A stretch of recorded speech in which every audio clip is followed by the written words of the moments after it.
Excellencies, ministers, distinguished UN officials, distinguished guests, ladies and gentlemen, good afternoon and welcome aboard the Amerigo Vespucci, the oldest ship in the Italian Navy. Before we get our event started, I kindly ask you all to please turn off your mobiles to avoid interference with the aboard equipment. Thank you. In store for you, we have two very interesting panel discussions on the protection of cultural heritage in conflict areas. But first, allow me a few words to introduce you to the most beautiful ship in the world. It was 1962 when the American aircraft carrier USS Independence, crossing the route of the Italian training ship in the Mediterranean Sea, requested its identification. Upon receiving the reply, training ship Amerigo Vespucci, Italian Navy, the American vessel responded with words destined to make history. You're the most beautiful ship in the world. On this sweet memory,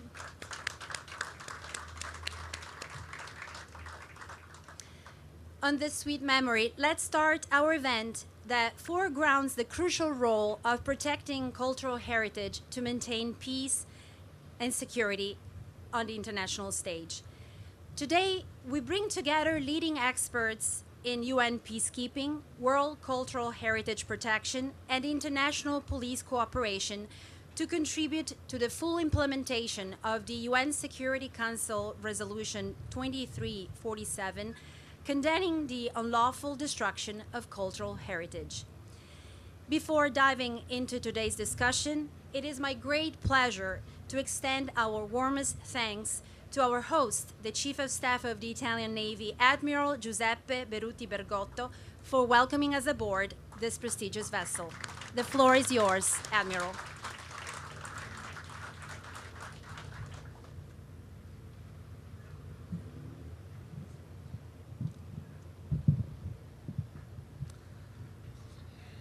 Ladies and gentlemen, good afternoon. Sorry for my voice. This is the climate that gets me out. It's a great honor and a pleasure to welcome you in New York for this important event dedicated to the protection of cultural heritage in peace operation. Allow me first to express my sincere gratitude to the permanent representative of Italy to the United States, Ambassador Giorgio Marapodi. Thank you for being here, sir. The Interpol Executive Director for Partnership and Planning, Mr. Gary Jones, and to my very best friend, General Salvatore Luongo, Commandant of Carabinieri. To all of you present here, to all speakers, your presence here today reflects the shared commitment of our institution and our country to this important cause. I am deeply grateful for your participation. For Italian Navy, it is a privilege to host you on board Amerigo Vespucci, a ship that for almost 100 years has trained generation of naval officers and has proudly represented Italy around the world. Today, Vespucci is conducting a world tour on North American campaign within the official celebration of 250th anniversary of the independence of the United States. Throughout this journey, she has reaffirmed her role as much more than a training ship. She is an ambassador of Italy, of our maritime tradition, of our culture, of our industrial excellence, of our professionalism, and our commitment to the international cooperation. It is therefore particularly meaningful to address a subject that touches one of the deepest dimensions of a shared humanity. Cultural heritage is much more than a monument, much more than archaeological sites, and much more of work of arts. It is the identity of a people, the memory of a civilization, and the bridge that connects generations across times. When, when cultural heritage is deliberately attacked, destroyed, or trafficked, the damage goes far beyond the physical loss of objectives. Communities lost part of their identity.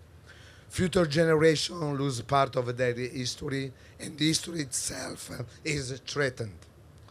For this reason, protecting cultural heritage is not only a cultural responsibility, it is also a security imperative. This reflects our understanding of modern peace operation. Peacekeeping today is no longer limited to separating forces or monitor ceasefires. Building sustaining peace also means protecting the historical cultural social foundation on which reconciliation can build. Now, and what I want to tell you is I am very honored to have here today for this important conference, for this important defense that we have to do to our society. And as a member of the armed forces, we know that protecting people also means protecting the symbols, traditional, cultural identity that give meaning to their communities. Security and culture are not separated domains, they reinforce one another one. Ladies and gentlemen, for almost a century, this ship has carried out the sea not only the Italian flag, but also value of responsibility, professionalism, respect, and dialogue. Amerigo Vespucci reminds us that the sea has always connected people, civilization, and culture. Today, she also admits as the safeguarding humanity's shared heritage is a common responsibility, one transcends border, institution, and generation. I want to give it to you, sir, Mr. Jean-Pierre Lecroix, a welcome on board ITS Vespucci. I'm the Chief of the Navy, and I'm very honored to have you on board. So I want to say the last word is true that we have to fight against this illicit trafficking of cultural property. Protection of heritage trading is very important for us. Thank you again for being here. I hope you good work, and again, thank you for being on board ITS Vespucci. Thank you.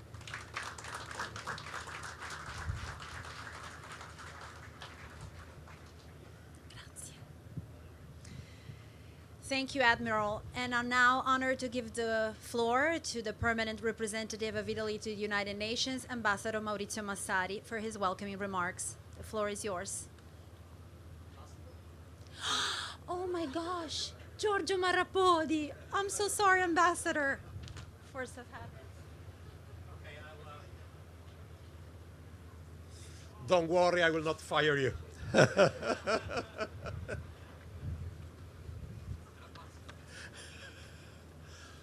Good evening, everybody. It's also, I join the words of the Chief of Staff of the Italian Navy in saying that it is also for me, it's a pleasure to be with you here tonight. And I start with thanking you, Admiral Giuseppe Beruti Bergotto. Thank you for hosting this beautiful event on Vespucci.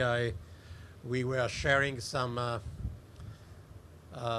time before coming here on the bridge of the ship. I was also going through my memories of on this vessel.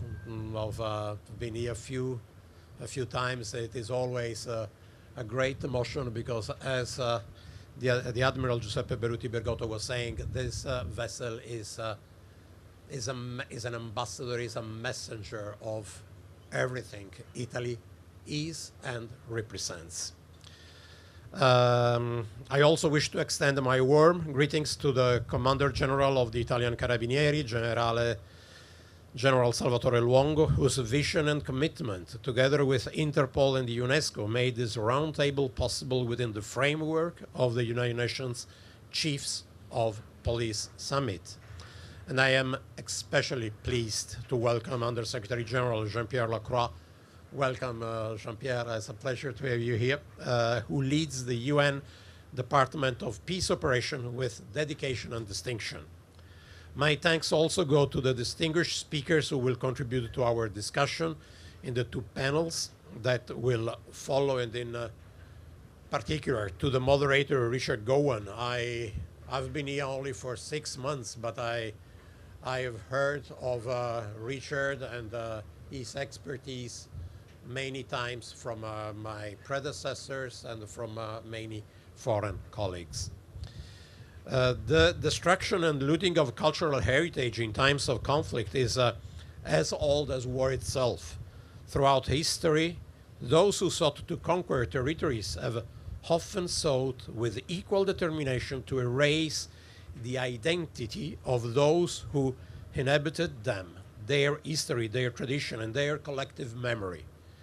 From the ancient time to the colonial era, and from the devastation of the 20th century to the conflicts of our own time, the deliberate destruction of monuments, archaeological sites, places of worships, and works of art has served not merely as collateral damage, but as a calculated weapon of war, an act that has rightly been described as, and I quote, ethno-cultural cleansing, end of quote.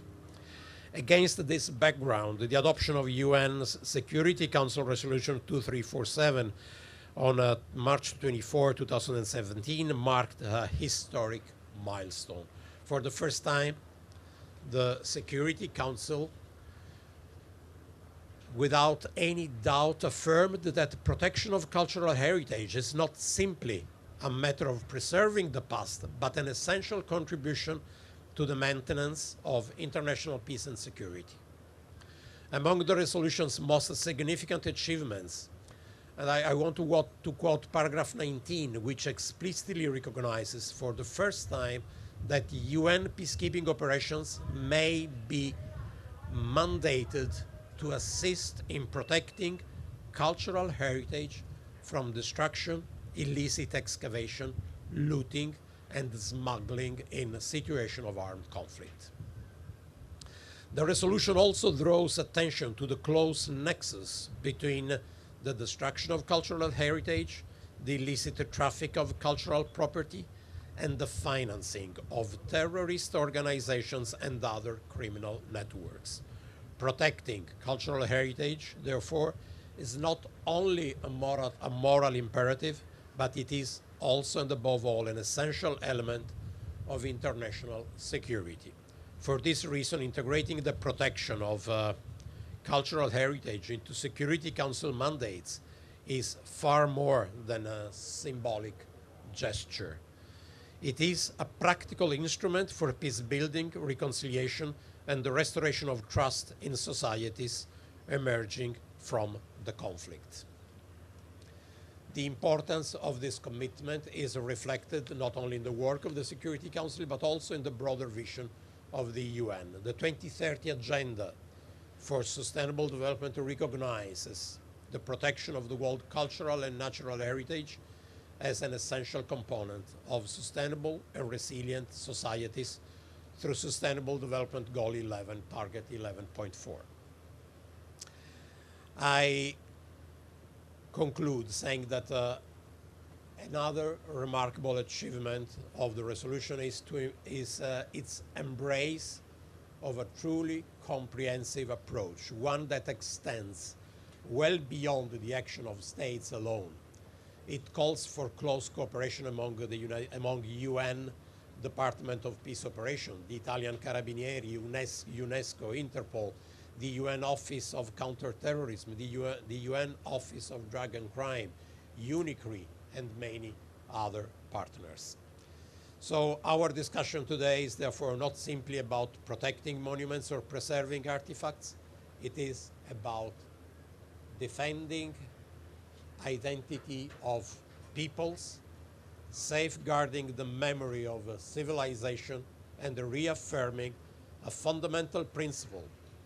Peace is stronger when it is built upon respect of our shared human heritage. I thank you, all of you, and I'll look forward to listen to the work today. Thank you.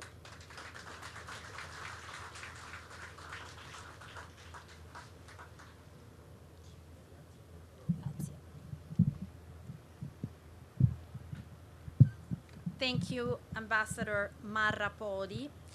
And I now invite to the podium Mr. Darren Jones, Executive Director for Partnerships and Planning at Interpol, who together with the Carabinieri Corps promoted today's event. The floor is yours.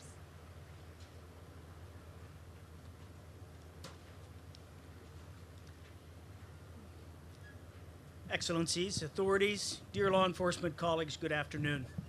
On behalf of Secretary General Valdicir Chiesa, I would like to thank the permanent mission of Italy to the United Nations and the Italian Carabinieri for organizing this event.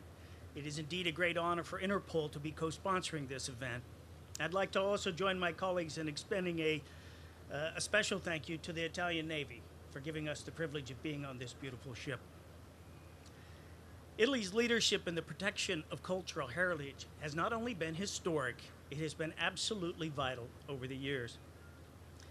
From monuments to artifacts to sacred sites, cultural heritage is the embodiment of a group's identity. It reminds people who they are and where they come from and what they believe in. When this heritage is destroyed or stolen, communities are robbed of pieces of themselves. Societies are stripped of their continuity. And for some of the world's most vulnerable populations, it becomes yet another wound inflicted, alongside conflict, displacement, and poverty. This crime results not only in material loss, but historical erasure. This is not a marginal issue. Trafficking in cultural property is a sophisticated transnational organized crime. It feeds on institutional weaknesses, and it thrives in the shadows of conflict. It moves through the same illicit networks as other serious organized crimes, generating significant illicit revenue. And stolen artifacts cross borders, change hands across multiple jurisdictions. It's exceedingly hard to detect and even harder to prosecute. Its damage is often irreversible. In this context, Interpol is very pleased to play a small role. Through our Works of Art unit, led by a seconded officer from the Italian Carabinieri, Interpol uses its global databases, notices, and diffusions to help coordinate multinational operations to disrupt criminal networks behind these crimes and return stolen heritage to its rightful owners. I'll talk a little more about the details in my intervention today, but suffice it to say, no single organization, no single country can address this challenge alone. It's precisely why today's meeting is so crucial. Addressing this issue requires a whole-of-system response. Law enforcement, cultural institutions, customs authorities, the art market, the international community must work together within a shared framework to protect one of humanity's most valuable assets. The United Nations is the natural home for this conversation. We look forward to a frank and productive exchange today, one that strengthens our collective resolve and deepens our partnerships, and hopefully generates concrete commitments to protect what belongs to all humanity. The past cannot defend itself. That responsibility falls to us in the present. Thank you.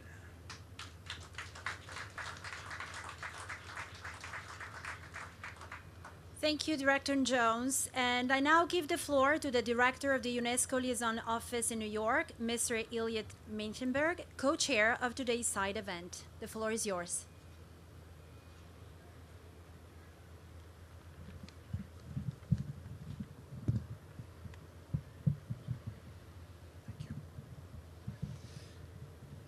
Admiral Bergotto,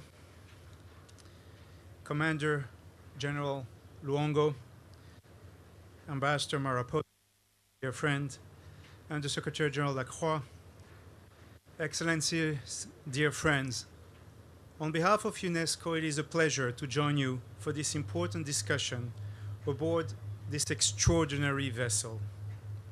Allow me first to commend Italy for its long-standing international leadership in protecting cultural heritage, and in particular, the remarkable work of the Carabinieri Command for the Protection of Cultural Heritage, whose expertise has become a model of international cooperation. UNESCO's constitution, drafted in the aftermath of the Second World War, begins with a simple but profound truth. Since wars begin in the minds of men and women, it is in the minds of men and women that the defenses of peace should be constructed. That principle remains as relevant today as it was 80 years ago.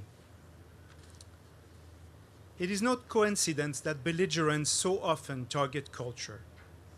From the burning of books by the Nazis to the destruction of mausoleums in Timbuktu, these attacks seek not simply to destroy monuments, but to erase identity, divide communities, and undermine the very foundations of recovery. Perpetrators understand the power of culture, perhaps better than we at the UN sometimes do ourselves. Over recent years, though, the international community has increasingly recognized this reality. In 2016, the International Criminal Court established that the intentional destruction of cultural heritage constitutes a war crime. A year later, as it was reminded, the unanimous adoption of the Security Council Resolution 2347 affirmed that protecting cultural heritage contributes directly to international peace and security. I vividly remember the feeling in the Security Council chamber that day when the resolution was adopted, that something meaningful had been accomplished. Yet, as conflicts continue to evolve, there is renewed merit in asking how this agenda can be further strengthened. Culture is also one of the first foundations upon which peace can be rebuilt. UNESCO recently concluded the largest program of its history called the Revive the Spirit of Mosul, our largest, as I just said, reconstructive initiative launched after the devastation caused by Daesh. Over 80 years, together with the government of Iraq, over 8 years, together with the government of Iraq, the generous support of Italy, and many partners represented here today, we restored not only churches, mosques, schools, and historic landmarks, but also the social fabric of a city that had long embodied peaceful coexistence. And allow me to share one lesson that emerged from Mosul. Restoring culture is not an act of symbolism. It is an investment in recovery, reconciliation, and resilience. That approach is now informing UNESCO's work in Lebanon, Syria, and other post-conflict settings. Every new crisis reminds us that protecting heritage requires coordinated action, from governments and peace operations to law enforcement, customs authorities, judicial actors, cultural institutions, and international organizations. That is why today's gathering is so important. UNESCO is proud to work closely with many of the partners represented here, from DPO to Interpol and UNODC to UNICRI. Additionally, we work with parties to conflict, sharing information on heritage sites to support their protection before and during hostilities. Dear friends, UNESCO believes culture should not longer be viewed as a peripheral concern, but as an integral component of conflict prevention, peacekeeping, and peace building and recovery. We are fortunate to count on partners such as Italy, whose leadership demonstrates the value of combining operational expertise with international cooperation to protect culture when it is most at risk. Because if peace must indeed be built in the minds of men and women, protecting culture is not simply about preserving the past. It is about defending our shared humanity and laying stronger foundations for lasting peace. Thank you.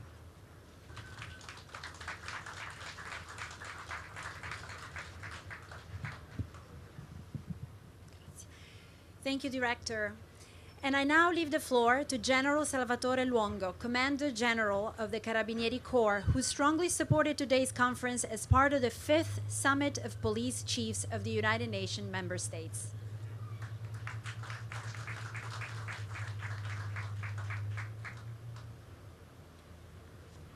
Thank you. Excellencies, distinguished guests, ladies and gentlemen, it is a true honor to welcome you all to this side event dedicated to the protection of cultural in peace operation and to the broader reflection on the security challenges and the criminal threats affecting humanity's shared cultural legacy. Allow me, first of all, to express my sincere gratitude to all the distinguished participants, speakers, and institutions that contributed to the organization of this important initiative. In particular, I would like to warmly thank the permanent representative of Italy to the United Nations, Ambassador Giorgio Marrapotti, for his constant support and commitment in promoting this event within the framework of UNCOPS 2026. I would also like to express my deepest appreciation to the United Nations, and especially to the Department of Peace Operations for the attention devoted to a theme which is becoming increasingly relevant for international peace and security.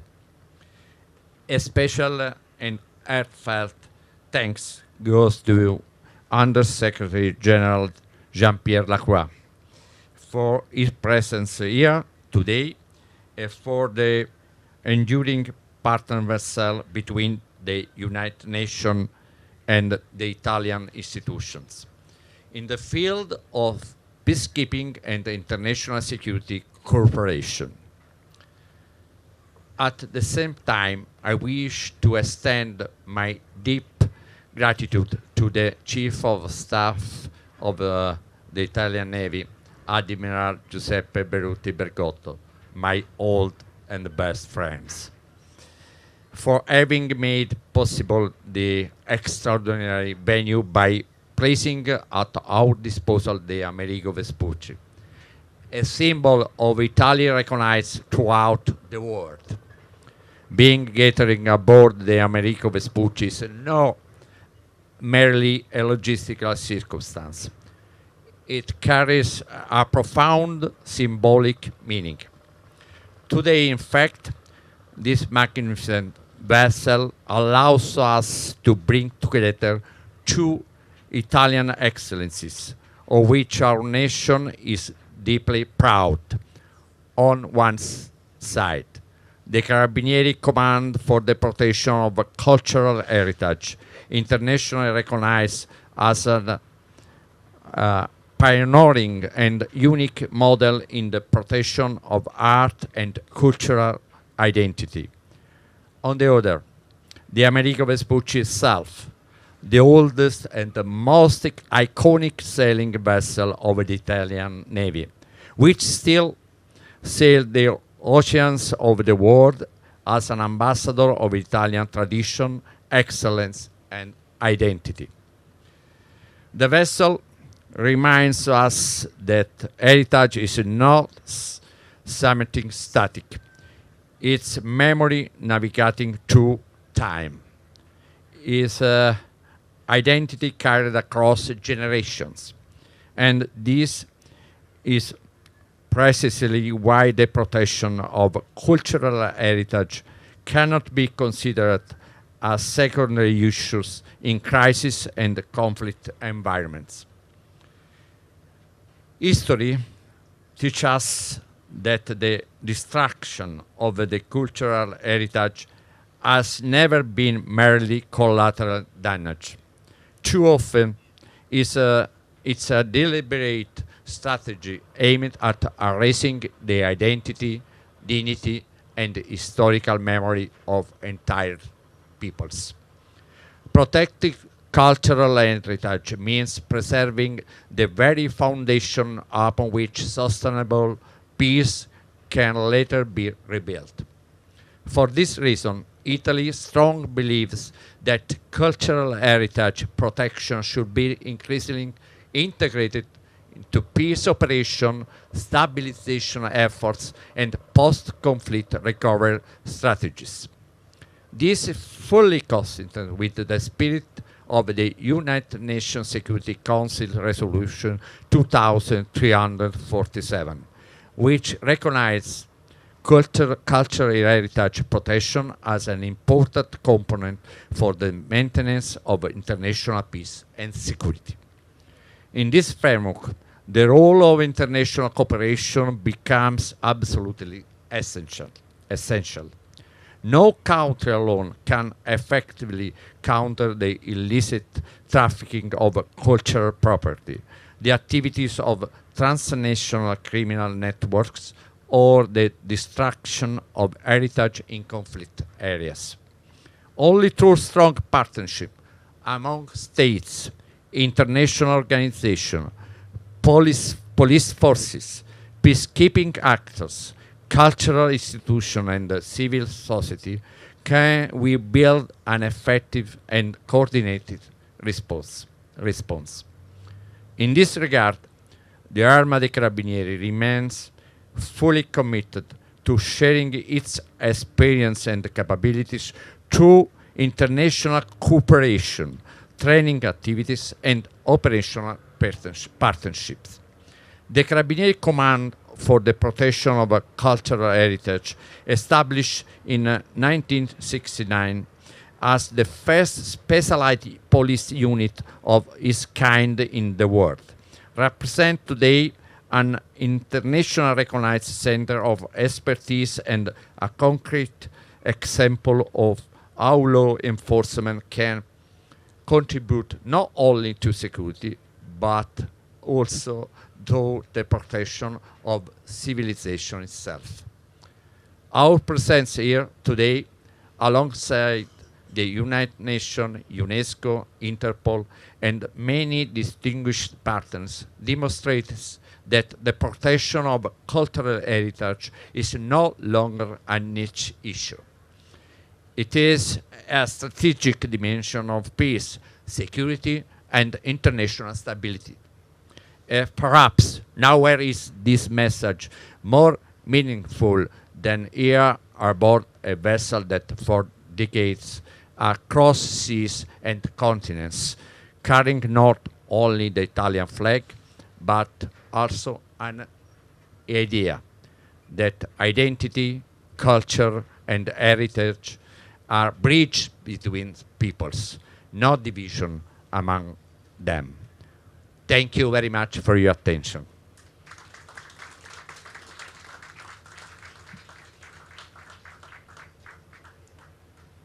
Thank you, General Longo. And now we're ready to move on to the heart of the discussion. And so first of all, I want to thank all the distinguished speakers for their opening remarks. We move on to the first panel, and we will be in the guided hands, expert hands of our moderator, Richard Gowan. But first, let me welcome to the panel Ms. Marloes Lagervey, Senior Expert at the UNESCO Liaison Office in New York. I invite her to our panel here. Commissioner Faisal Shakar, United Nations Policy Advisor. Mr. Darren Jones, Interpol Executive Director for Partnerships and Planning, and Brigadier General Antonio Petti, Commander of the Cultural Heritage Protection Unit.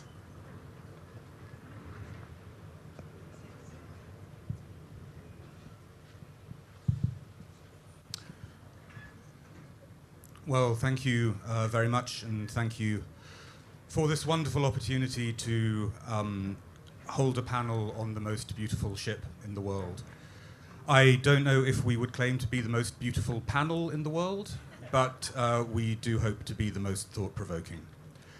We're now going to hear interventions from a series of speakers, beginning with Commissioner Faisal Shakar, the United Nations Police Advisor, who sadly has to leave us a little early. We would all extend our thanks to the Chief of the Italian Navy, to the Commanding General of the Carabinieri, to the Permanent Mission of Italy, and to the Department of Peace Operations. Having said that, as we are running a little late, I would suggest we spend a little less time thanking each other and a little more time talking about the substance of the challenges that face us. So perhaps all protocols are observed and we can reduce the thanking bit. Commissioner, over to you. Thank you so much, Excellencies, distinguished colleagues, ladies and gentlemen. Thank you to the permission of Italy, the Italian Navy, the Carabinieri, UNESCO, Interpol, and all the partners for convening this important discussion. But the protection of cultural heritage is often regarded primarily as a cultural concern. Yet, in contemporary conflict settings, it is evident that it is also a peace and security concern, a rule of law concern, and ultimately a human concern. Cultural heritage embodies identity, memory, belongings, and continuity.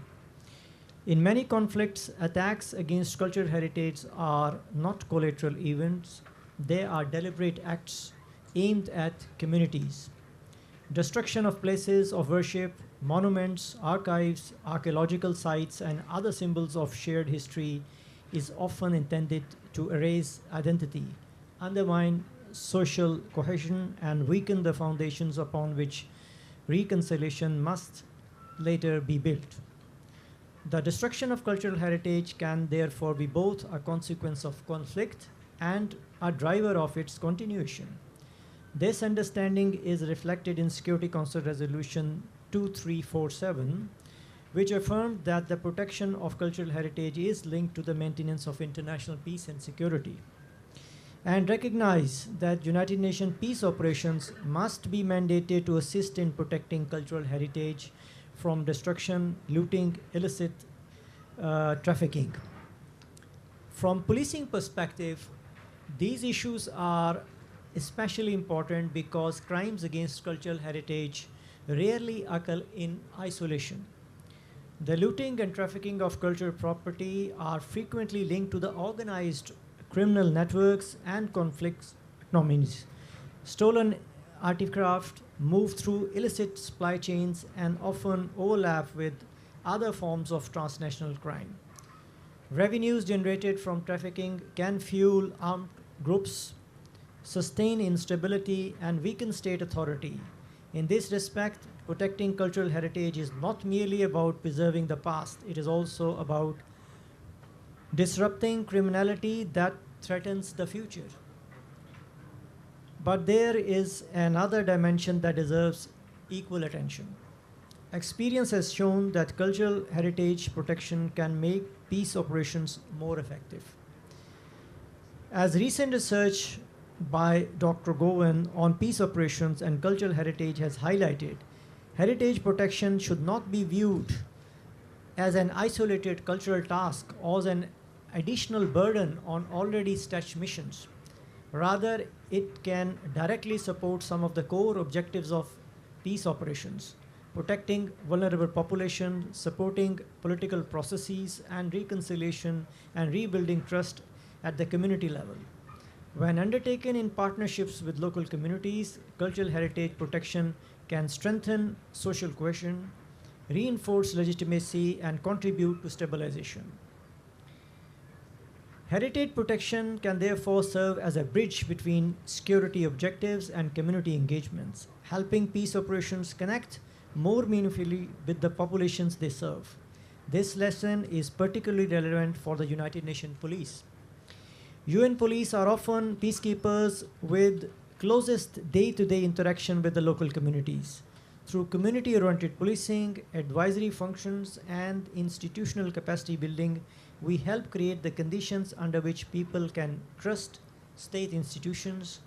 Again, cultural heritage can be a powerful entry point for that engagement because it is frequently one of the few issues that resonate across generations, communities, and political divides. Protecting what communities value most can help generate confidence in public institutions and support broader peace-building efforts. At the same time, successful heritage protection requires more than good intentions. One important lesson from peace operation is that protection efforts are most effective when local communities are seen as partners and custodians rather than simply beneficiaries. Sustainable protection depends on the participation of those who live with and around the heritage sites and who understand their significance. Community engagement therefore becomes not only a cultural imperative but also a security imperative. For UN Police, this translates into several practical priorities. First, we must continue supporting specialized national capacities to investigate crimes involving cultural property. This includes strengthening criminal investigations, intelligence analysis, evidence management, and cooperation between police, customs authorities, prosecutors, museums, and culture institutions. Second, we must improve cross-border law enforcement cooperation. Cultural property crimes are transnational and no country can address them alone. The tools and database developed by Interpol, our colleague is here, provide critical support in identifying stolen objects, disrupting trafficking networks, and facilitating recovery from efforts. Third, we should incorporate cultural heritage awareness more systematically into police training and operational planning. Police officers deployed to peace operations need to understand the security implication of attacks against cultural heritage and the connections between heritage crime, organized crime, conflict, financing. Fourth, we should continue strengthening partnerships across the UN system. UNESCO provides indispensable expertise. Interpol offers a unique law enforcement capabilities. National institutions contribute knowledge and ownership. Peace operations can help connect these actors into coherent and practical frameworks of action. Italy's leadership offers an important example for this integrated approach. The work of Carabinieri Command for the Protection of Cultural Heritage, the Blue Helmets for Cultural Initiative, and Italy's long-standing support to international cultural heritage protection efforts demonstrate how specialized policing capabilities can contribute to both national and international security objectives. Excellencies, allow me to conclude with one final reflection. For many communities emerging from conflict, the reconstruction of a shrine, the opening of a manuscript library, the protection of sacred place, or recovery of stolen aircraft are not symbolic gestures alone. They are often powerful signs that peace is returning, identity is respected, and rule of law is being restored. Cultural heritage protection, therefore, should not be viewed as an additional burden placed upon peace operations. When approached thoughtfully and in partnership with local communities, it can become force multiplier for stabilization, trust building, crime prevention, and sustainable peace. United Nations Police remain committed to working with member states, UNESCO, Interpol, and all partners to strengthen the protection of cultural heritage as a part of our broader efforts to advance peace, security, and rule of law. I would also in the end mention I had the honor to visit a beautiful institution, Sabaudia, which recently established by Italy for such kind of trainings, which in future I think can be of a great value. So we all will collaborate with you and support you in this noble initiative. Thank you.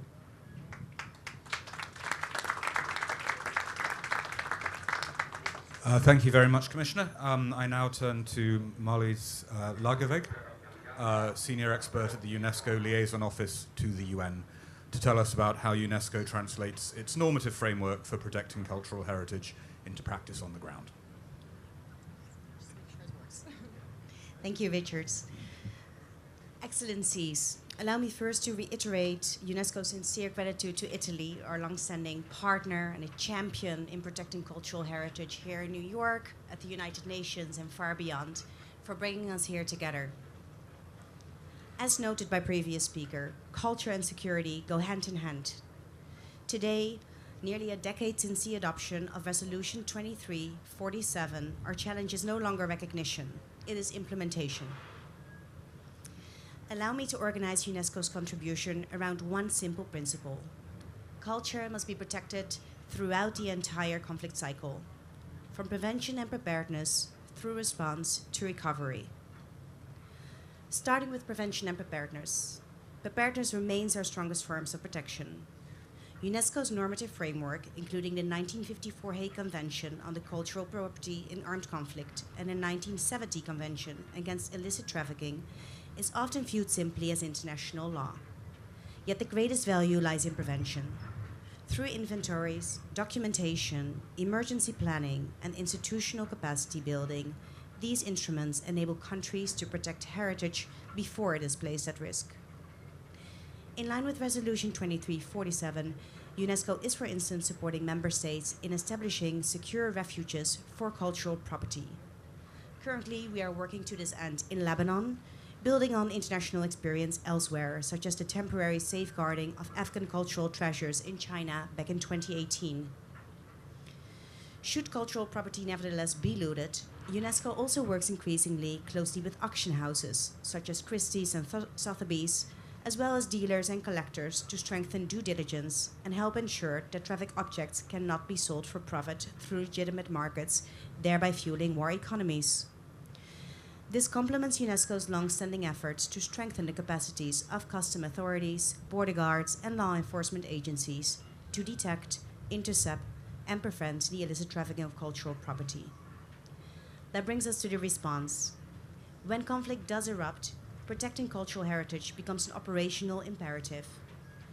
UNESCO works alongside member states to document damage, protect collections, combat illicit trafficking, and strengthen national capacities. As noted, MINUSMA was the first UN peacekeeping mission to receive an explicit mandate to support the protection of cultural heritage, working in close partnership with UNESCO as well as the Malian authorities.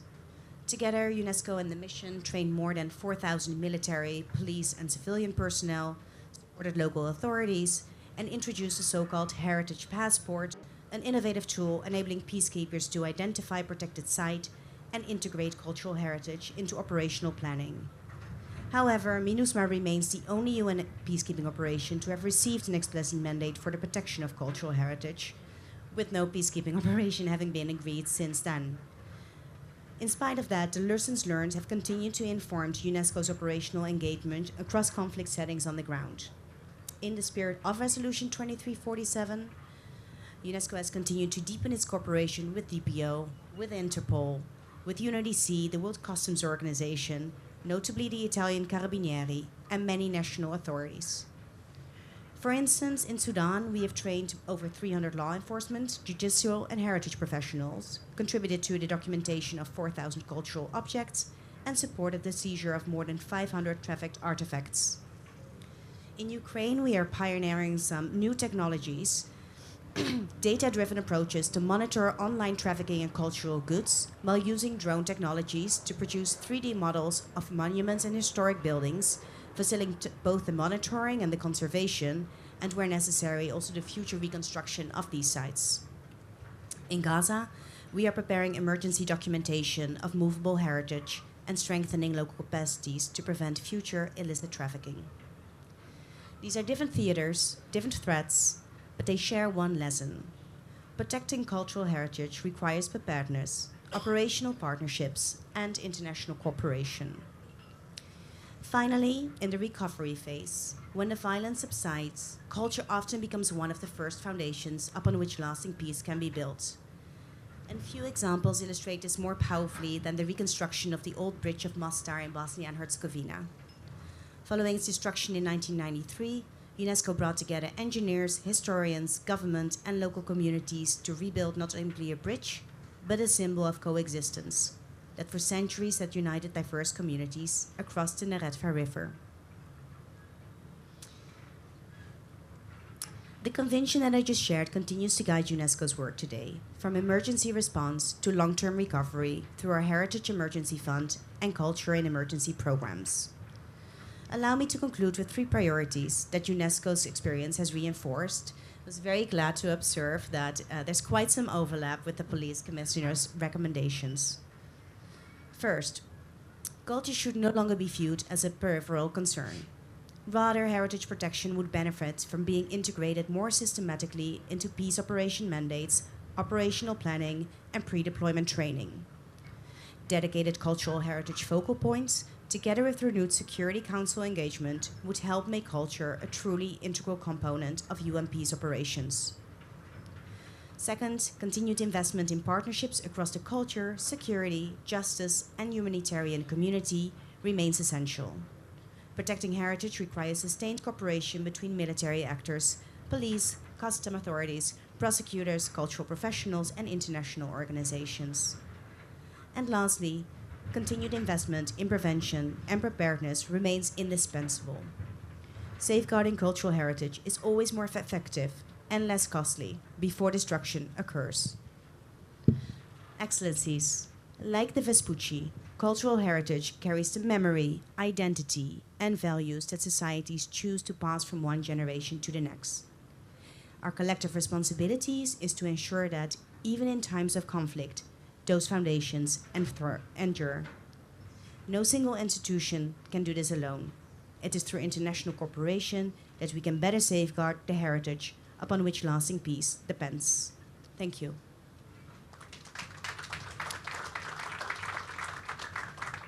Thank you very much. We now turn to Darren Jones of Interpol to build on his earlier remarks. Thank you, Richard.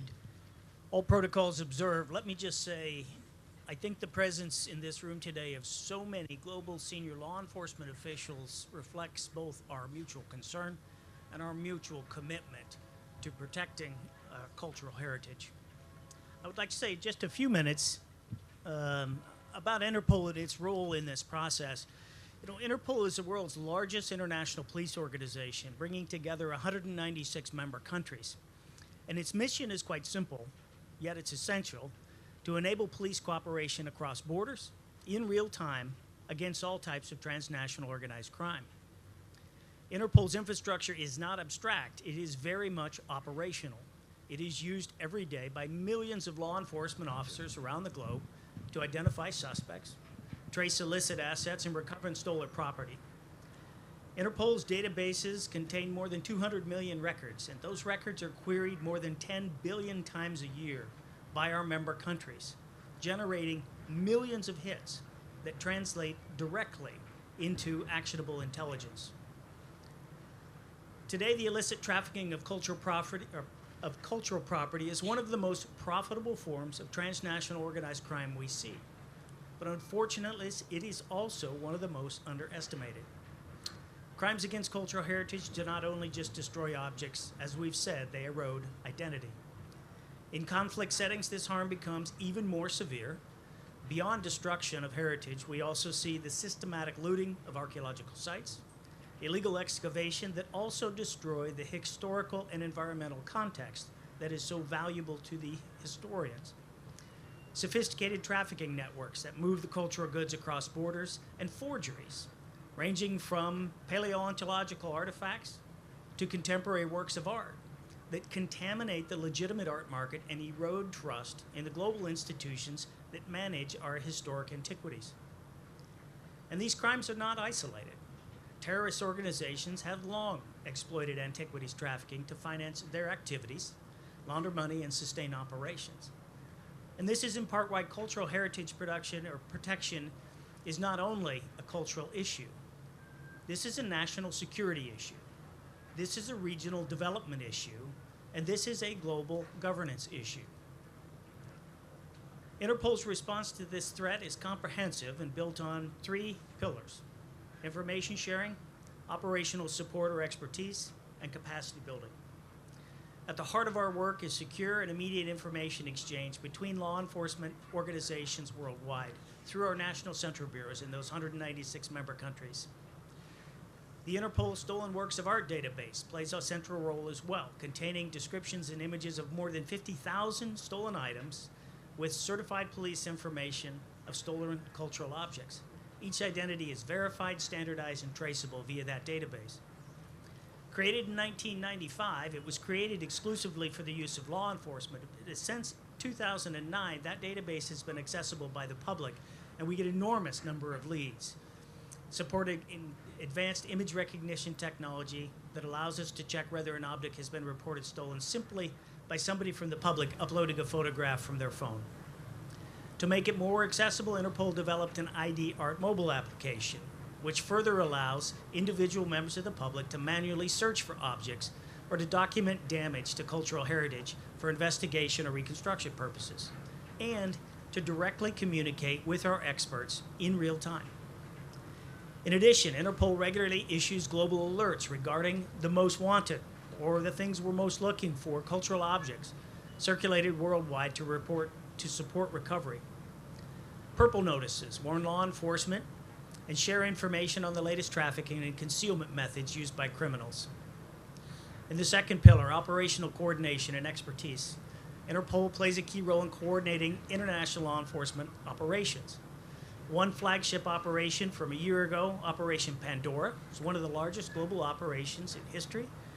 I believe it was 2024, when Pandora brought together 23 different countries, Spain, Europol, World Customs Organization, and other partners, resulting in thousands of checks of the database, over 38,000 cultural objects recovered and seized, and over 80 arrests globally, as well as the disruption of illicit online markets. These type of operations demonstrate clearly what is possible when law enforcement cooperation is structured, sustained, and global in its approach. And finally, the capacity building. It's been said many times, no law enforcement agency, no international organization can succeed without strengthening national capabilities. Interpol works very closely with member countries to establish special cultural heritage crime units, such as the one established more than 50 years ago by Italy, long leaders in this space. We encourage them to automate connections to national databases, to Interpol systems, and strengthen legal frameworks to regulate things like the art markets. Training is a big piece as well, training investigators, customs officers, and prosecutors in the identification, investigation, and disruption of these networks. And I'll say just a very brief word about the UN and the UN resolutions. I just want to say thank you from the bottom of my heart to the folks at the UN and everybody that works in those circles. Every time you mention the word Interpol and Interpol systems, you make it easier for global law enforcement to connect and share information. Every time you include that type of encouragement in those resolutions, it matters.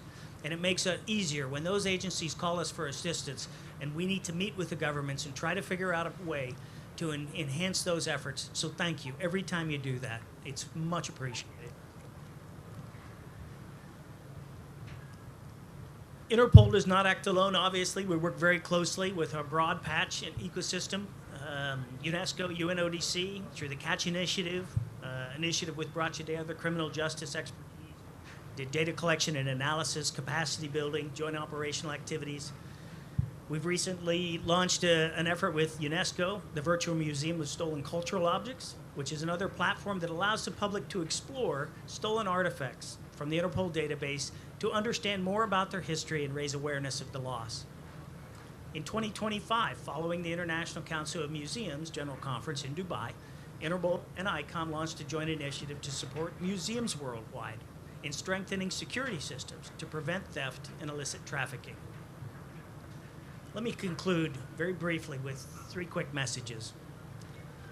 First, cultural history and heritage is not about the past. It is about peace and the presence. Its destruction fuels instability and prolongs conflict and undermines our shared future. Second, the tools that fight illicit trafficking already exist. What we need now is wider adoption, stronger coordination, and systematic integration of these tools into national and international responses. And finally, this cooperation is not aspirational. It is the condition for success. We live in a transnational crime environment. No state can act effectively in isolation.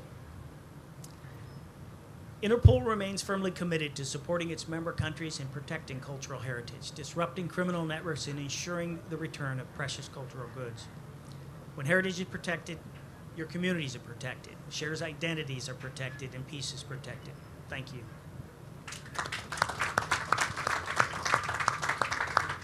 Thank you, Darren, and thank you to the Commissioner who has to leave us. We now turn to the final speaker on this panel, Brigadier General Antonio Petti, who is the commander of the Cultural Heritage Protection Unit in the Italian Carabinieri. Thank you. Your Excellencies, distinguished delegates, I would like to open my speech with words of the former Secretary General of the United Nations, Kofi Annan. Lasting peace cannot be built without respect for the history, culture, and identity of peoples. An effective synthesis of relationship between the protection of cultural heritage and peacekeeping operations. For a long time, cultural heritage was considered exclusively a cultural or identity issue. Today, the international community recognizes that the destruction, looting, and the illicit trafficking of cultural property are destabilizing factors that directly affect the peace, security, and reconstruction of conflict-affected societies. In contemporary conflict, cultural heritage is not simply collateral damage. Increasingly, it has become a deliberate target.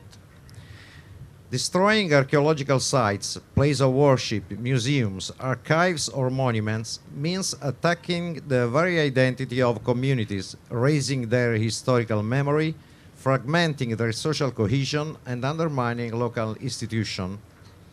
Added to this is an extremely significant criminal and economic dimension.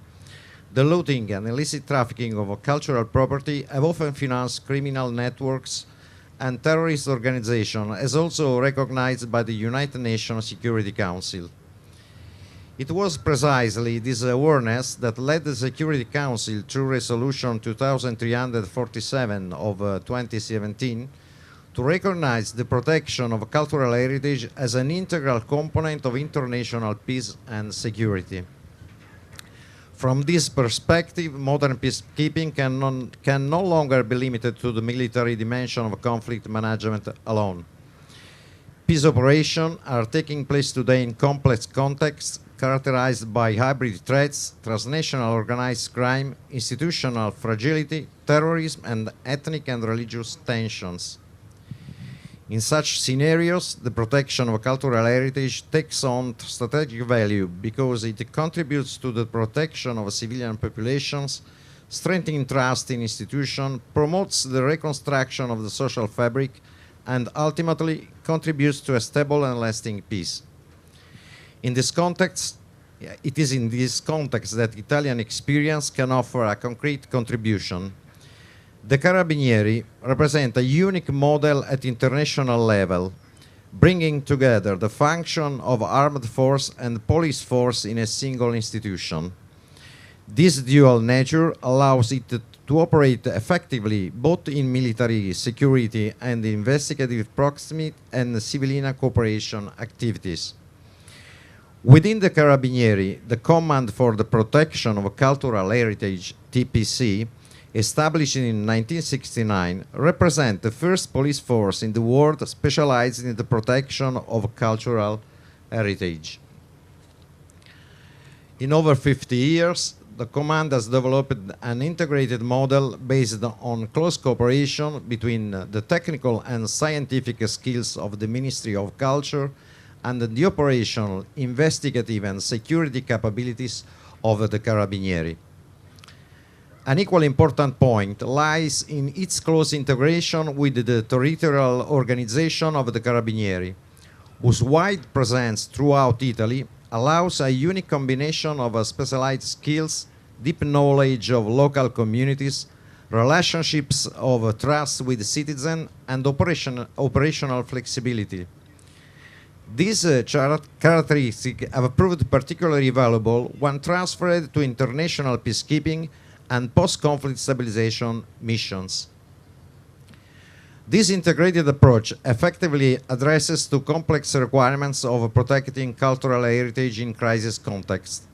Such operations require multidisciplinary expertise capable of assessing damage to archaeological and monumental sites, conducting emergency documentation and cataloging, georeferencing cultural property, preparing no-strikes lists, identifying securing repositories for movable heritage, supporting the safe evacuation of cultural objects, monitoring illicit trafficking, assisting local authorities in criminal investigations, strengthening the capacity of police and customs services, develop interoperable databases to support the implementation of the enhanced protection procedures under the second protocol to the 1954 Hague Convention, collaborating with international judicial bodies and training military and police personnel in the protection of cultural heritage.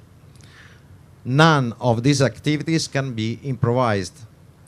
They require operational, investigative, and techno-scientific skills, and above all, interoperability between civil and military components. It is precisely in this direction that the experience acquired by the Command for the Protection of Cultural Heritage in international theaters are particularly relevant. Between 1999 and 2004, as a part of the NATO KFOR mission in Kosovo, the Command for the Protection of Cultural Heritage gained one of the first operational experiences in the protection of cultural heritage in a post-conflict context. In an area marked by ethnic and religious tensions, activities focused on identifying the most vulnerable sites, documenting heritage at risk, assessing damage, and drawing up emergency inventories to protect and facilitate the recovery of looted goods. This experience showed how the protection of cultural heritage can contribute to the stabilization of the territory, reduce tension between communities, and strengthen the population's trust in international forces. Subsequently, between 2003 and December 2006, the Command for the Protection of Cultural Heritage operated in Iraq as a part of Operation Ancient Babylon, the Italian peacekeeping mission inserted in the post-conflict multinational framework following Operation Iraqi Freedom under the British-led multinational division and in conjunction with the NATO training mission Iraq. In a context marked by institutional collapse, the looting of archaeological sites, and the international trafficking of antiquities, the Command for the Protection of Cultural Heritage collaborated with the Italian contingent and the Iraqi cultural authorities.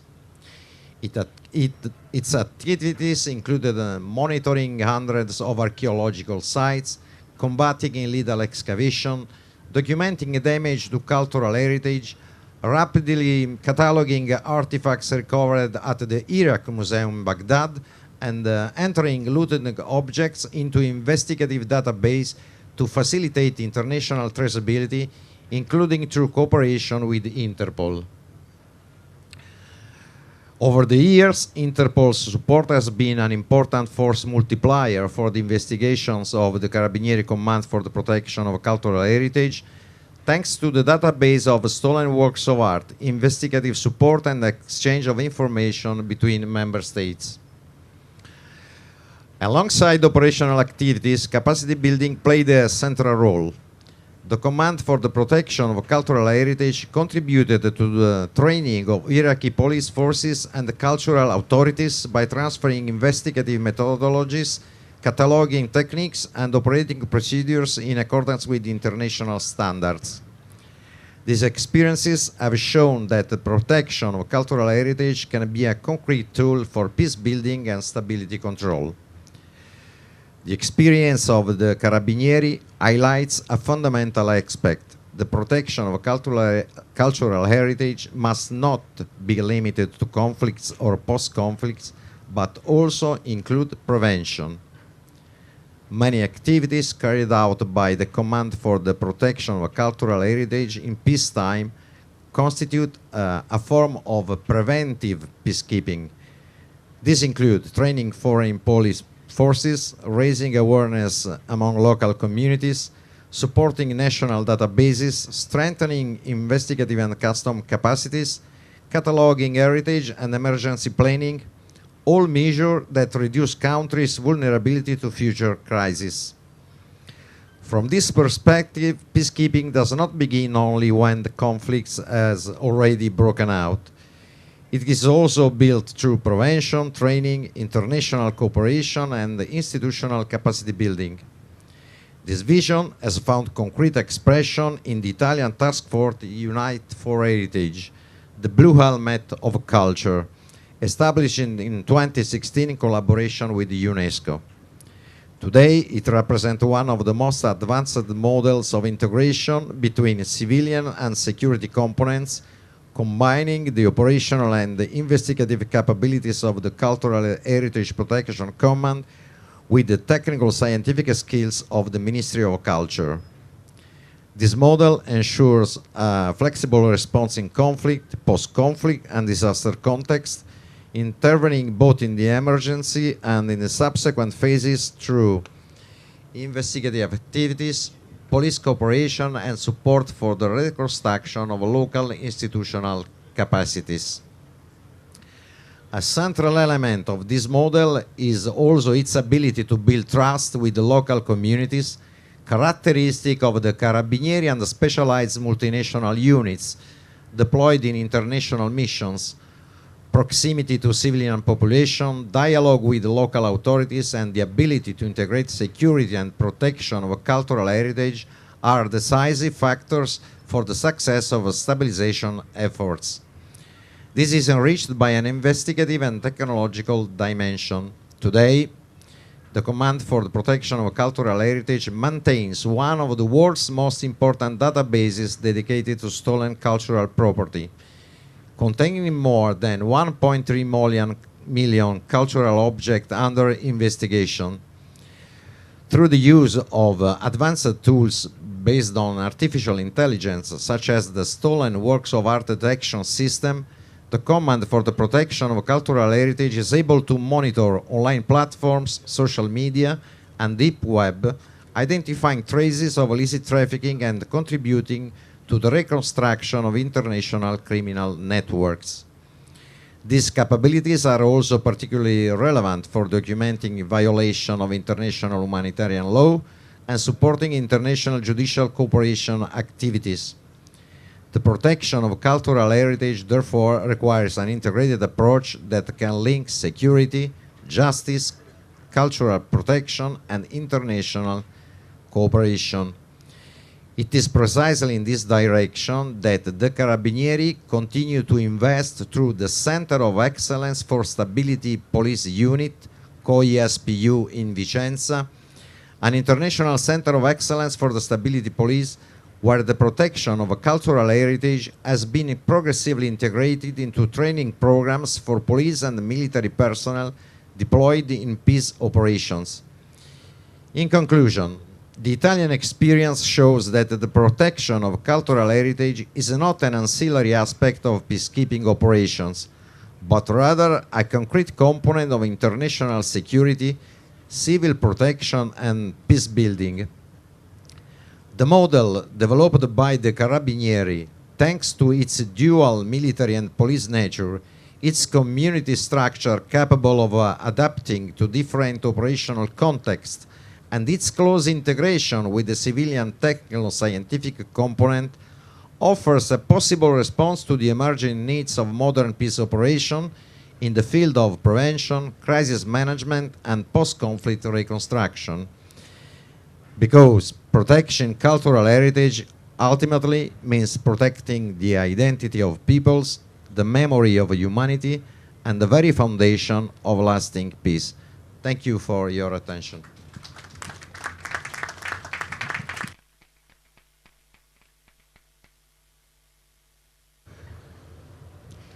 We thank our distinguished panelists for their insightful contributions. We have a little change in our run of show because Undersecretary Lacroix cannot stay with us until the end of the second panel. He has another commitment, so he will not give the closing remarks, but will give in-between panels remarks. Thank you. We're honored to have you here, and we really appreciate your contribution.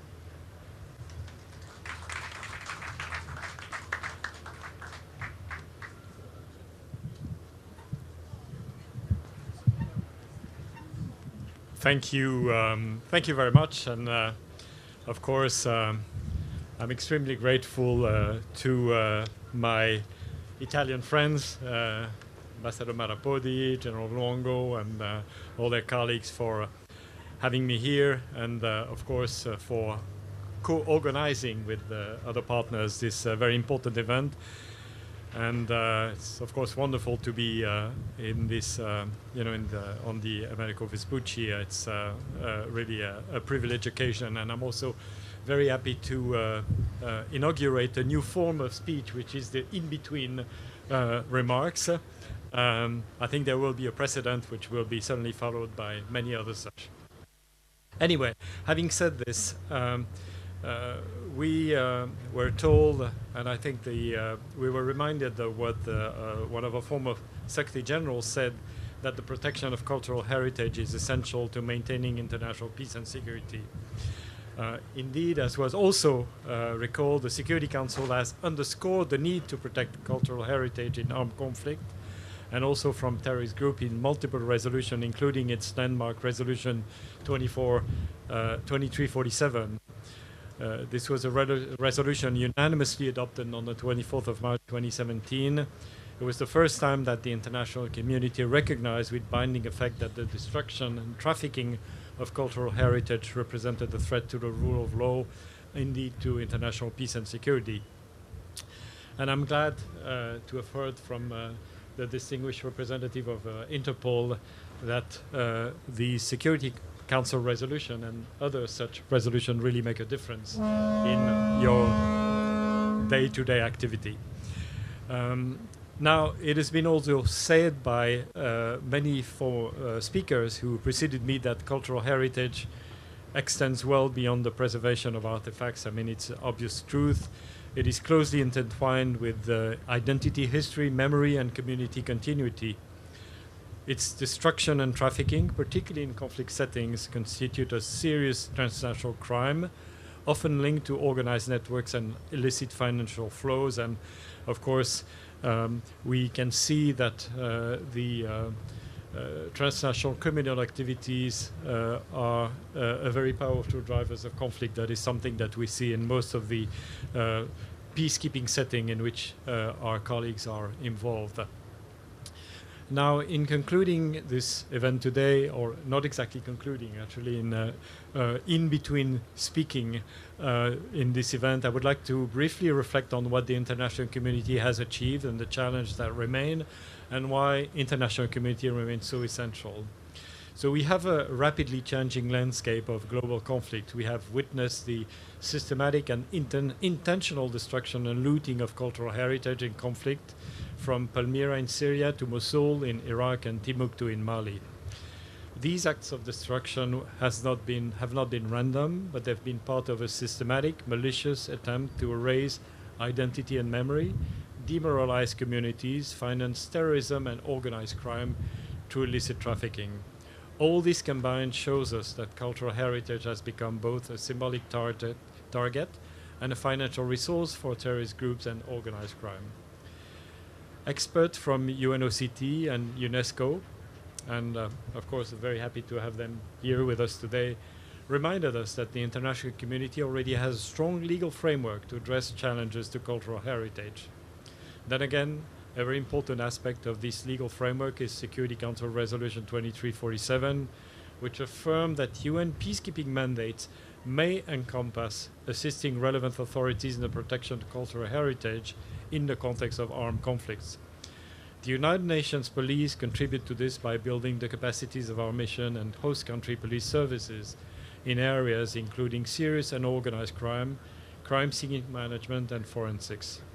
United Nations peacekeeping operations also foster more secure environments for our partners such as UNESCO, the UN Office of Drugs and Crime, and UNOCT, so that they can carry out their mandates in this area, thus reinforcing the concept of the UN delivering as one. And let me add that, yes, we only had one peacekeeping operation mandated to explicitly contribute to protecting cultural heritage. But I do believe that even without an explicit mandate, it is our duty, and it's the duty of peacekeeping operation to contribute to this very important task. I think it was abundantly demonstrated that it's absolutely a critical element of preserving and restoring identity, and therefore more solidly contributing to peace and security. Our dear friend Faisal Chaka, the police advisor, has reminded us of an important operational reality.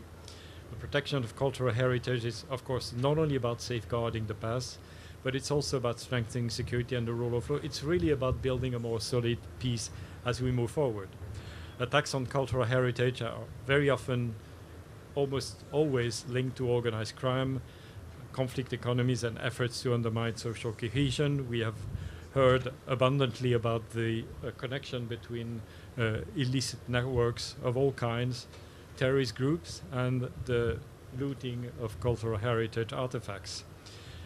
And the United Nations Police, through community-oriented policing, specialized investigation, and support to national institutions, do help protect cultural heritage while simultaneously fostering trust, resilience, and the conditions for sustainable peace. Now, given that the nature of threats to cultural heritage are very complex, the approach to tackling them must be multifaceted. We are really grateful to the recent joint efforts of Interpol, Europol, the World Customs Organization, and police, customs, and border agencies like Italy, Spain, that have led to the recovery of tens of thousands of trafficked cultural objects, such as Operation Pandora, cited by the Interpol Executive Director. I also welcome UNICRI's announcement today, together with the Italian Carabinieri, of a new joint research initiative on cultural heritage protection in conflict and experience into stronger evidence-based operational practice for law enforcement and United Nations peace operations. Beyond peace enforcement, our speakers today also agreed that the private sector has a critical role to play in closing off the market for looted antiquities. Museums, auction houses, art dealers, collectors, and financial institutions must exercise heightened due diligence on the provenance of cultural objects to avoid inadvertently create a safe harbor for the proceeds of looting and in turn the criminal and terrorist financing. I am totally aware that this adds a number of tasks and including very significant burden to these actors, but I think that they have a very critical responsibility and they have to live up to it. Although the international community has enhanced its capacity to protect cultural heritage by allocating essential resources and expertise, and by creating more robust legal frameworks at the international and national levels, further challenges remain. Conflicts weaken national structures, including the legal system that are meant to protect cultural heritage, while creating opportunities for exploitation, whether for terrorist or criminal intent. Destroying cultural heritage as part of a conventional or unconventional warfare can be weaponized as means to an end, and due to its transnational nature, trafficking of cultural heritage artifacts takes advantage of gaps in legislation and mechanism of cross-border cooperation and information sharing. So we are all aware of the challenge that we are facing, that peacekeeping is facing. Financial constraints are a fact that cannot be overlooked. This, combined with the growing demands placed on us on peacekeeping operation, creates a situation where allocating the operational capabilities to protect cultural heritage needs to be prioritized. But we are ready to face up to this challenge again. I mean, I'm absolutely positive that we would not necessarily need explicit mandates. What we do need to do is to be as determined as possible in identifying what is really key to preserving peace and building sustainable and durable solution to conflict. And I'm convinced that in that context, fighting to protect and restore cultural heritage is absolutely a critical part of all these efforts. So thank you very much for having me here. I did learn a lot from the presentation from the distinguished panelists. I seek the indulgence of the panelists of the second panel, but as was indicated by our dear moderator, I have to leave you because there is, in a few minutes, the reception of the UNCOPS at the UN headquarters. I have to be, of course, present. And again, many thanks for your kind attention. Thank you.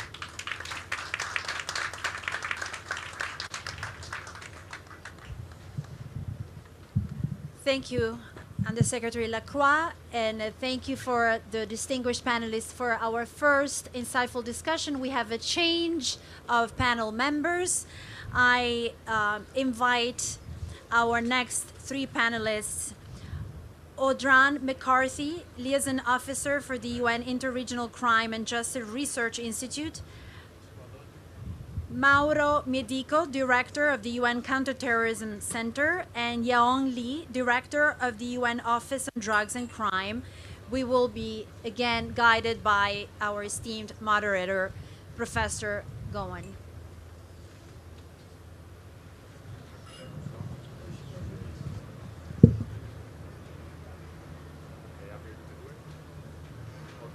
Okay. Well, thank you very much to the Undersecretary General for stepping in. Everyone knows that the best parties in New York are the after parties, and I think maybe this is the after panel. We are paneling after the final remarks. I won't say any more about after parties in the presence of so many police officers. We're going to turn first to Audron McCarthy, Liaison Officer for the UN Interregional Crime and Justice Research Institute, based here in New York. The Undersecretary General said that you might have a new initiative to announce. So maybe you can begin by telling us about that.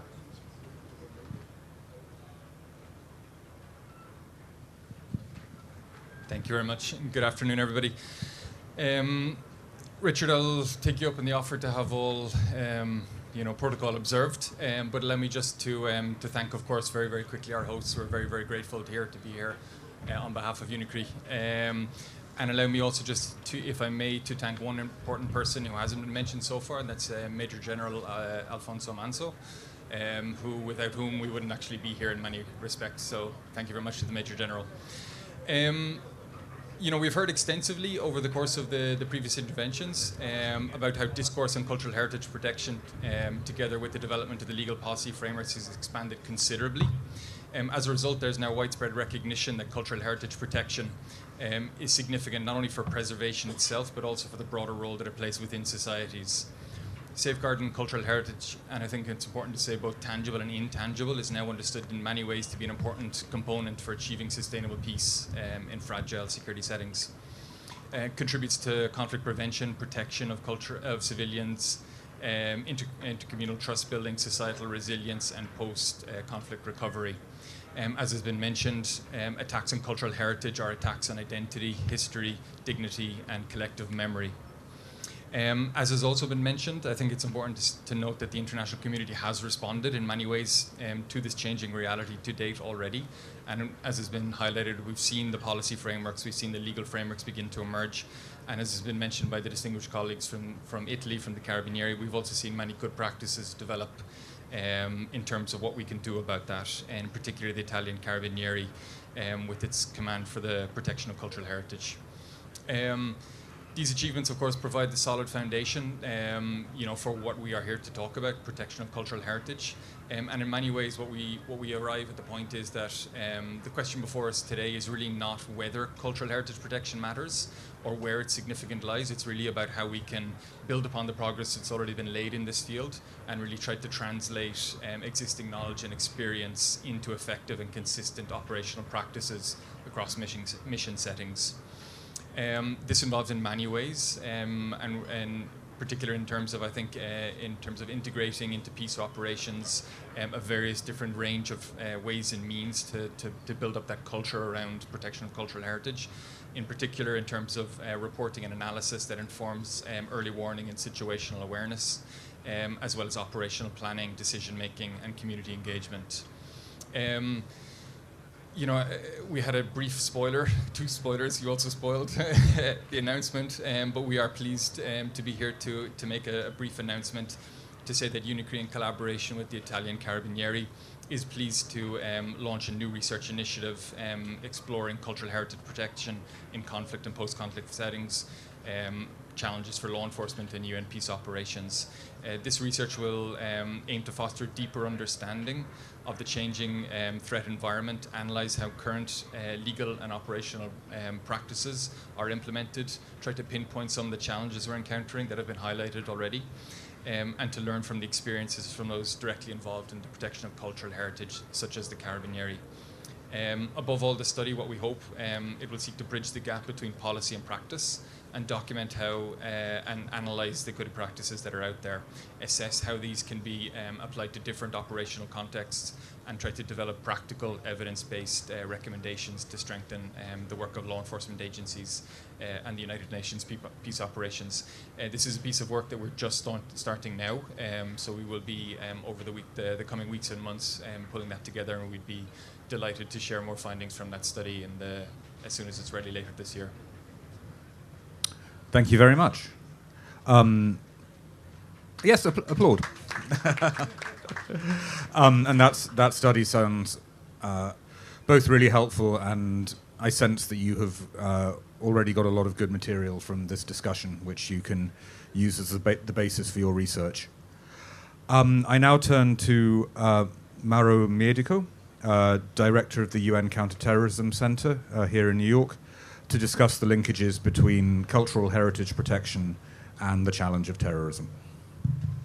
Thank you very much, Richard. Good afternoon to everybody.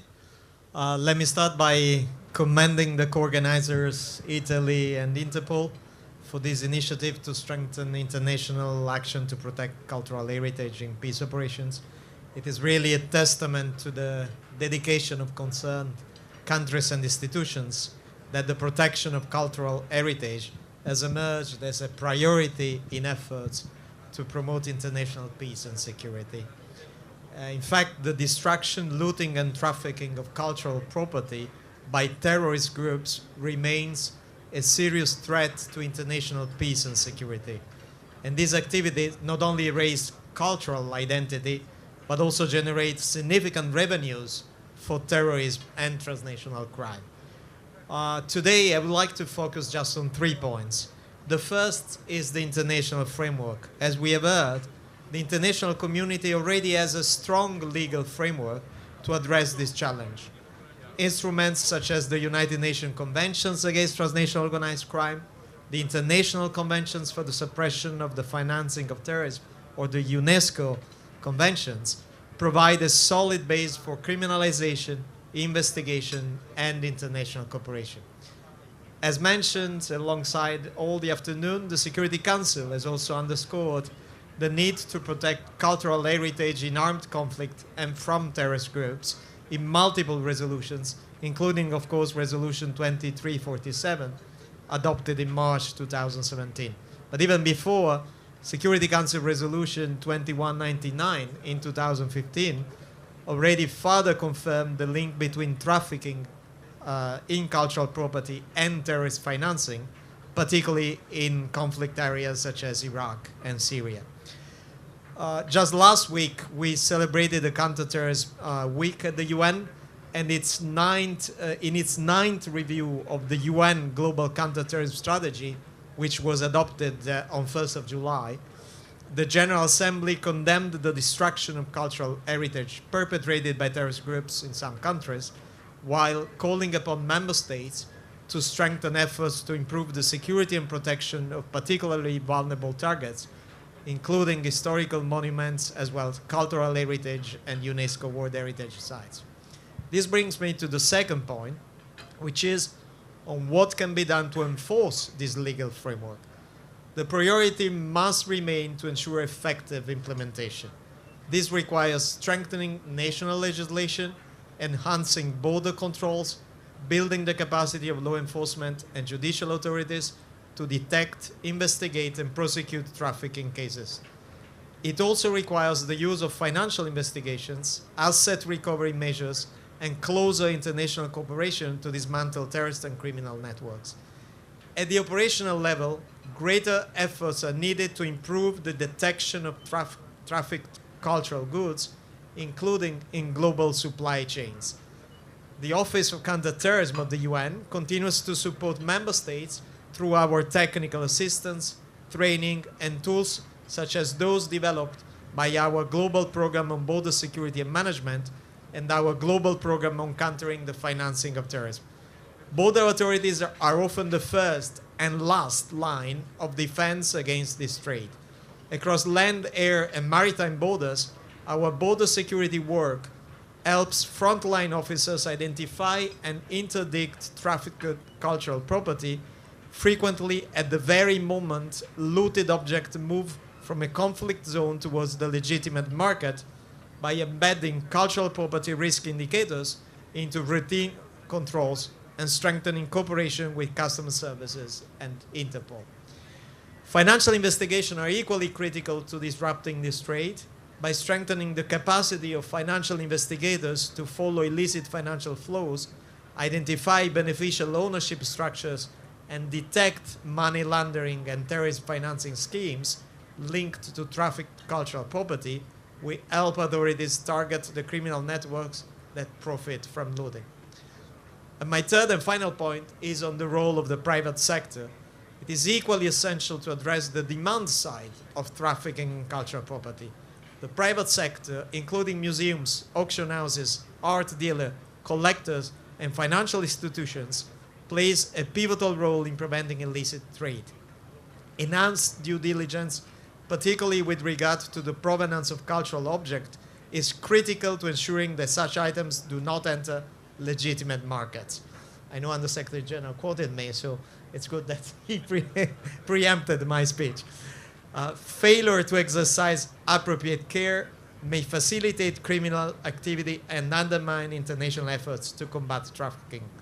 Strengthening partnership between member states, international organizations, and the private sector is therefore indispensable.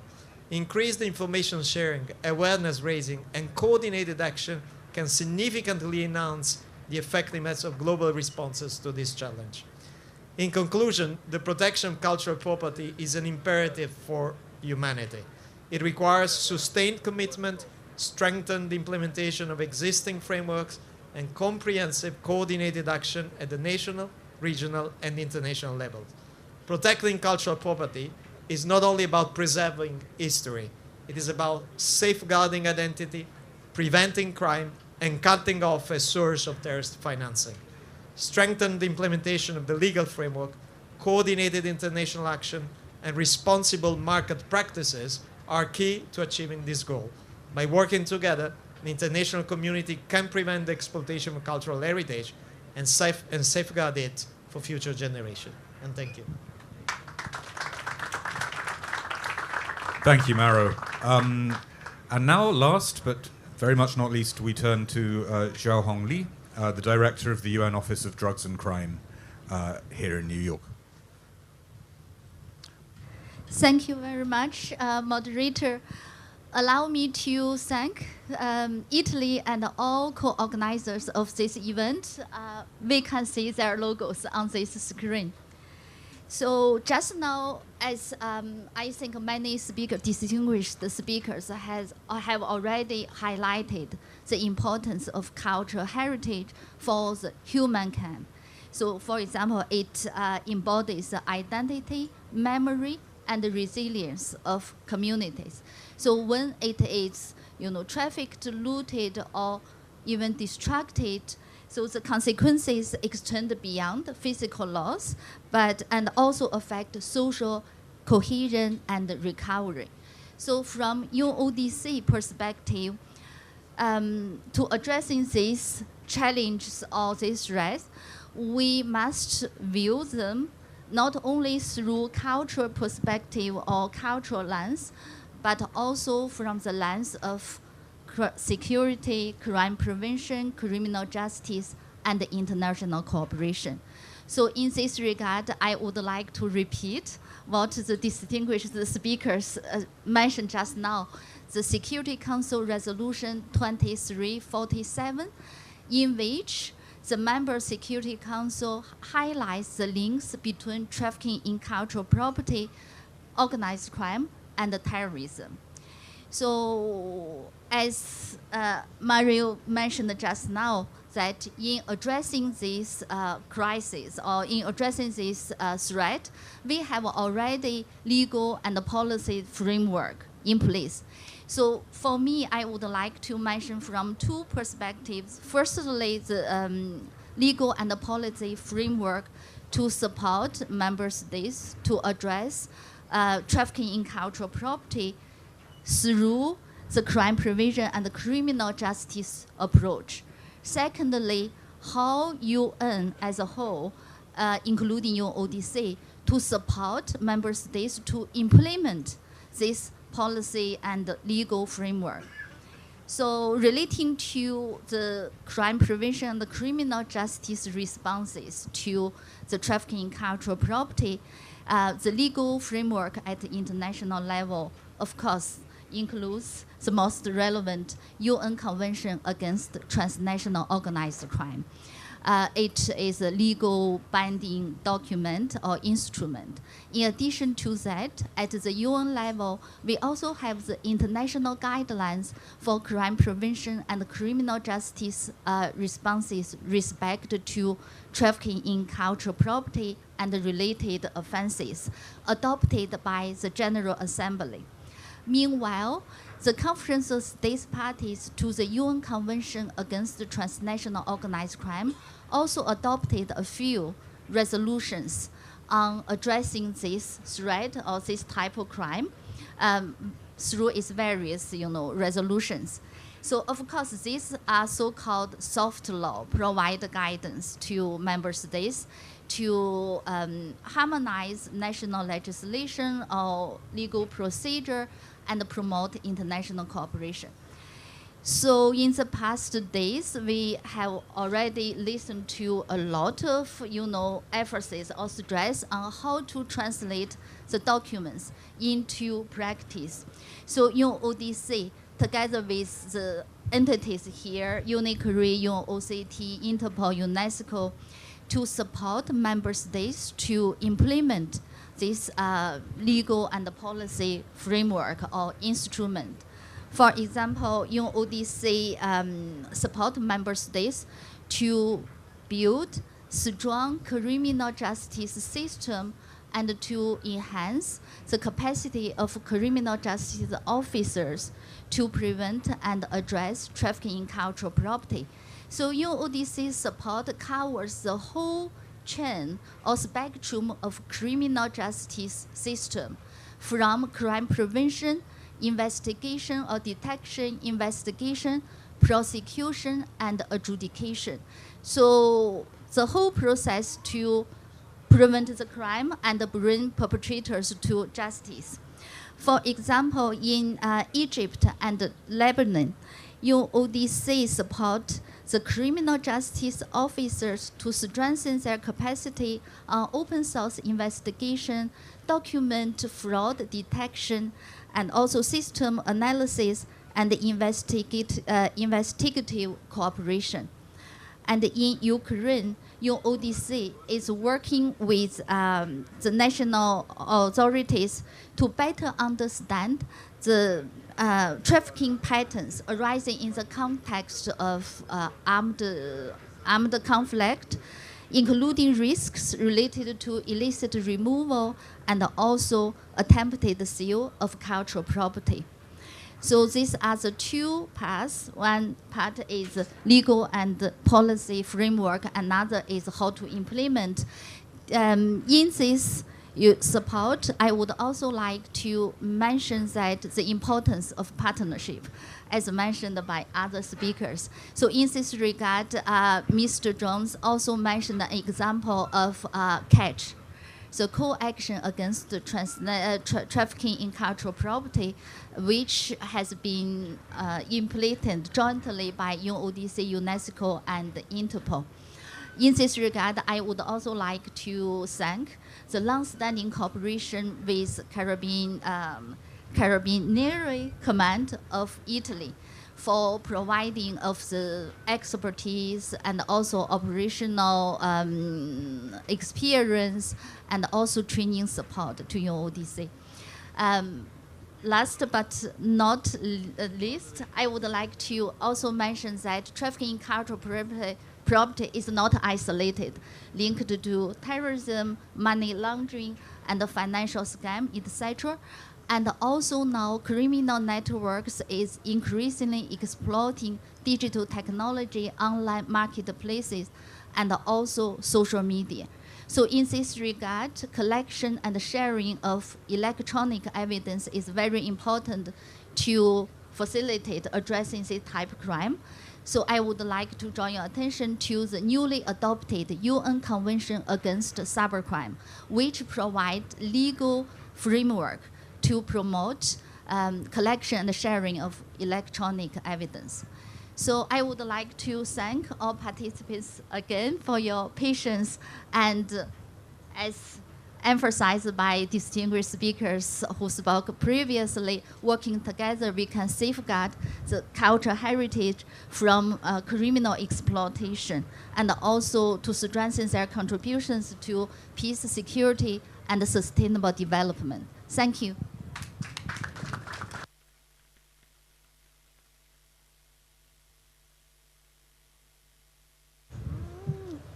We want to thank our distinguished panelists, our distinguished moderator, Professor Gowan. We thank you all, UN representatives, all our guests who joined us tonight. We provide again a bus service to go back to the UN headquarters from the same spot where you arrived earlier this afternoon. Thank you again for joining us, and enjoy the rest of your night. Thank you.